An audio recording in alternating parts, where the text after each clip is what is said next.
معزز ناظرین السلام علیکم۔ ناظرین، کیا آپ جانتے ہیں سوئٹزرلینڈ کے لوگ فارمرز گائے کے پیٹ میں سوراخ کر دیتے ہیں؟ سوئٹزرلینڈ میں فارمرز گائے کے پیٹ میں سوراخ کیوں کرتے ہیں؟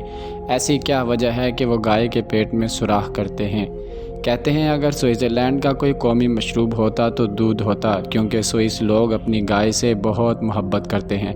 بھارت کے بعد بھی سوئٹزرلینڈ وہ واحد ملک ہے جہاں بے شمار گائے آپ کو ملیں گی۔ اب سوئس لوگوں نے گائے کو صحت مند اور توانا رکھنے کا ایک نیا طریقہ دریافت کیا ہے، جس میں وہ گائے کے پیٹ میں گائے کے معدے تک ایک بڑا سوراخ کر دیتے ہیں۔ یہ بات آپ کو عجیب لگے گی اور ہو سکتا ہے آپ اس کو ناممکن سمجھیں، مگر آج سائنس ناممکن کو ممکن بنا رہی ہے۔ اگر کوئی مویشی خوراک کو صحیح طرح ہضم نہیں کر پا رہا ہوتا تو فارمرز اس کے معدے کے سوراخ سے معدے میں بیکٹیریا اور فنگی ڈالتے ہیں، جو انہیں خوراک کو ہضم کرنے میں مدد دیتا ہے اور صحت مند رکھتا ہے۔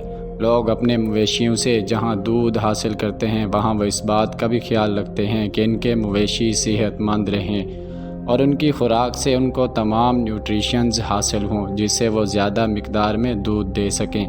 اس مقصد کو پانے کے لیے انہوں نے ایک دلچسپ طریقہ نکالا ہے جو خطرناک یا مضر صحت نہیں ہے، کیونکہ جانور جن کے معدے میں ایک سے زیادہ چیمبر ہوتے ہیں، جانور کے معدے کا رومن چیمبر اس کی خوراک کو ہضم کرنے میں سب سے زیادہ اہم کردار ادا کرتا ہے۔